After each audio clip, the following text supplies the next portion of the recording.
What is going on, guys? Got another gameplay video for you guys today. Now this one is going to be an interesting deck. This has been a lot of fun to build, and Ulforce Digimon, the deck that revolves around him and just getting him around out and putting down a bunch of tamers. I do really like this deck, and it is really fun. Unfortunately, we don't get it in the English until BT 1.5, which comes out in February. But I digress. Anyways, the reason I'm playing this deck today is not only just because I love this deck, but also a little while ago we did get BT4 Great Legend announced. I actually did a video on that. But with that set, we got a couple of new Spirit Evolutions. So these Digimon can actually Digivolve from Tamers, and we got Kendo Garurumon, who is a blue, and we got Burning Greymon, who's a red. So naturally, I thought, all right, so what is a blue deck that can really take advantage of this new mechanic, of these new Spirit Evolutions? So I thought I'd try my hand at putting it in a deck that already runs a bunch of really good blue Tamers. Hence why I am playing it in Ulforce. This is a pretty standard Ulforce build otherwise, but I am playing some of the new cards. And yeah, let's just go ahead and get into it. If you guys are liking these types of videos, make sure you hit that like button and subscribe for more videos like this. Now this is going to be a bit of a shorter video. And I am trying my hand at those, but however, if you do enjoy like the longer videos, don't worry, because I'm not going to stop doing those. Got a couple of those on the way.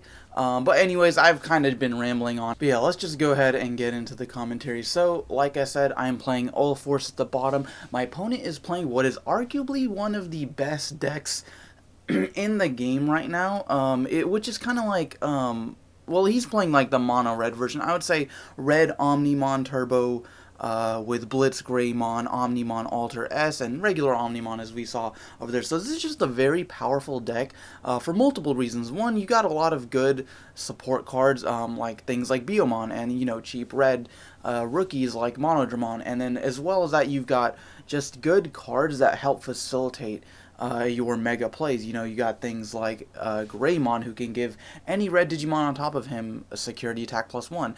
And then Blitz Greymon is also just an issue because for a 4 cost, it is a 12,000 with piercing that can just get rid of any problematic Digimon on my side of the field.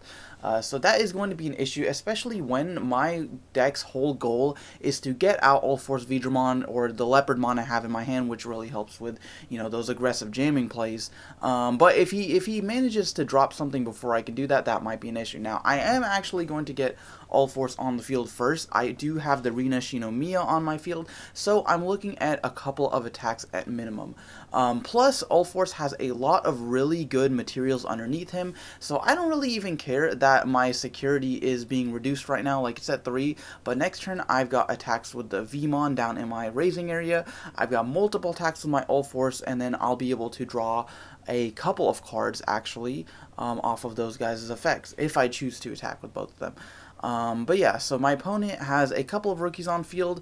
It doesn't look like he has anything else. We might see a blocker put down, or he's just going to attack for security. So he's really giving up a lot of his Digimon. He did give up his Biomon to get that memory earlier, so with the 3 he's got, he could do something. Next turn I have those attacks for my Digimon. I could, if I wanted to, maybe put down a Gabumon or put down any one of my blockers to just stop his plays. Now he's going to put down the Groundramon, who is a really good card, honestly, a level 5 ultimate for red, similar to Sirenmon for yellow. And that indicates to me he probably has something like a Ho-Omon or a Blitz Greymon in hand. So I'm just going to attack. I'm going to draw a card because he became active from the Vmon, and then I'm going to gain 1 memory from that Ulforce Digimon. Now I'm going to attack again, and then he actually does have jamming. If you're wondering why I didn't die from the Omnimon Alter S, he does have jamming because of the Arrow Digimon underneath him that gives him that effect where if he restands during your turn or during the main phase, this card gets jamming for the rest of the turn. So that's really nice. And then now I can, this is the thing I love about Ulforce. If you do have the memory to just put down another tamer or two, then you get to get more attacks, more effects procced off half of the inheritables, and it's just a good time. So now I put him down at memory at 1 security, sorry. Versus my 2. Now, he does have 2 Digimon on the field, so unless we see an Omnimon put down, there's no way he could really kill me. And next turn, I've got like multiple attacks, so I could have attacked with the Vmon, like for sure, because it does have jamming on you, wouldn't die. But I wanted to kind of memory choke him because he doesn't have a tamer, so there's no reason for me to give him more than 1 memory, especially when my victory is like already assured, right? I look at how many cards I have in hand. I've got an Ulforce who has 3 attacks next turn, unless he gets rid of it somehow. Like he could have Terraforce or something, but at that point I could have just like dropped another, right? So it's putting him in a difficult situation. Like I said earlier, he does have that Blitz Greymon in hand. He's going to Digivolve me by 2, gives me 3 memory. Unfortunately for him, my champion underneath Ulforce was pretty good. It was a Vidramon who does have jamming, by the way. So when I attack, I should draw a card. It's not going to matter. He doesn't have any blockers, and unless this was a Terraforce, it's just a Greymon, I'm going to attack for game. And that is going to be the first game. So game 2, my opponent's going to start. My opening hand is looking really good again. And he's going to put down that Guiomon on top of the Gigimon. And then this is the first blocker we're seeing from him. Which, I mean, he didn't have the best hand last game. Mainly just because he was missing champions. So that indicates to me maybe he's just not playing enough. Like, we've seen the Greymon, we've seen Quadramon now. But yeah, so I'm going to put down that Vmon. I love that Vmon. Jamming is such a powerful effect on a rookie. Another card that you could play in this deck, and I am playing... I'll probably drop another video of Ulforce at some point because I just really love this deck, where I was playing X Vmon, and he's a really good card because you can attack with Vmon and then Digivolve, draw 1, restand him. Now, I could have done a couple things. I didn't want to get rid of Vmon, so that's why I didn't put down a blocker and just put him at, you know, well, I would have put him at 0, and then maybe I could have played the tie or something. But I did just want to put down Zudomon. 1, because, of course, the draw 2 is just really nice. And 2, like, he does have a champion. Alright, if he puts down a Blitz Greymon, it's not going to do anything. The real only threat he could do is put down an Omnimon. But even then, I have Ulforce, so giving me that 6 memory might not be a good option now. He is going to hard play Phoenixmon. So unfortunately for him, he is just not, you know, doing well this game. So I'm going to, with that 5 memory he gave me, I'm going to put down my Ulforce, put down a tie, which is going to put me at 0. Now, this is the thing I love about Zudomon, and I actually kind of slept on this inheritable effect. When I attack, if my opponent has a Digimon without Digivolution materials, I'm actually going to gain 1 memory every time I attack. So then I'm going to rest high, draw a card, restand my Ulforce. He's going to gain 1 memory from his effect, and then I'm going to... Unfortunately, I don't have another tie. I could put down Rena and then just put him at 1 memory. I honestly don't want to attack again because I can feel an Omnimon coming, right? And even if it doesn't, he does have the Phoenixmon with 12,000. I don't have a blocker. I don't want him to kill Ulforce. So I'm just going to put down the Gabumon, draw a card, put another body on field, and put him at 1 memory. So if he does drop an Omnimon, yeah, he might be able to kill one of my Digimon, probably Ulforce. But that will leave me with 5 memory to do plenty of shenanigans the next turn. So he's going to flip a Coromon, no rookies for him. He's going to attack with the Phoenixmon, and then he's going to restand it to, well, no, I mean, not restand, but anyways, he's going to put down the Omnimon for 6 memory, putting me at 5, and then he's just going to use Omnimon's effect to destroy the Ulforce Vidramon. Now, active phase, Ty is going to restand. I put down the Upamon.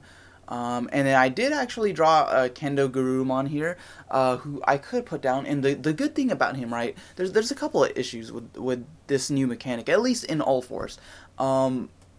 The tamers in Ulforce are just really good, and you need Rena on the field, and you need Tai to rest them during your turn to use Ulforce's effect. And getting rid of them for Kendo Garurumon just doesn't, like, feel good at times, and you'll see later on is where it's good when you can rush your opponent, right? They don't really expect it because he hasn't seen it in this game. So just putting down a Kendo Garurumon that can attack that same turn is pretty good, and it is good for that reason. Now its effect itself is like fine. The fact that you can return a level 3 Digimon to your opponent's hand whenever it attacks.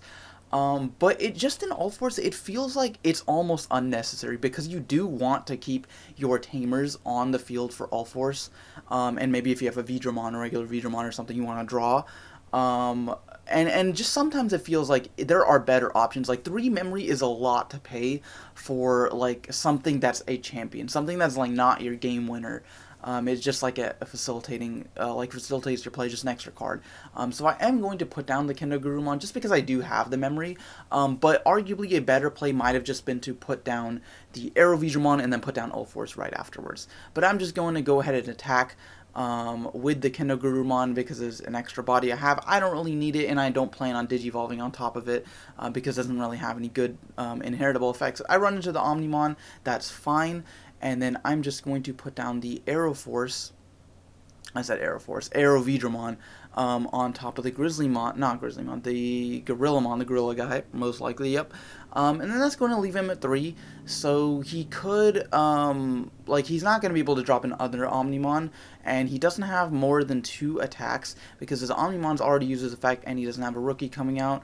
But that's actually just going to be the end of it. He's going to reveal to me his hand with every single level 6 he basically plays in his deck is there, which is unfortunate, but next turn I was going to put down Ulforce and just go to town. But yeah, guys, if you did enjoy this video, please make sure to hit that like button and remember to subscribe. Thank you very much for watching, and look forward to more Digimon content.